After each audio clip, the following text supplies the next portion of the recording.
Do we have a free will to do anything? Or is it the ego of human?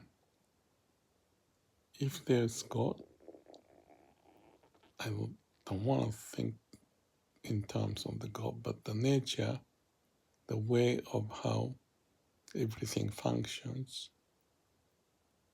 seem like there's a free will or free will of God, free will of the law of nature that things happen.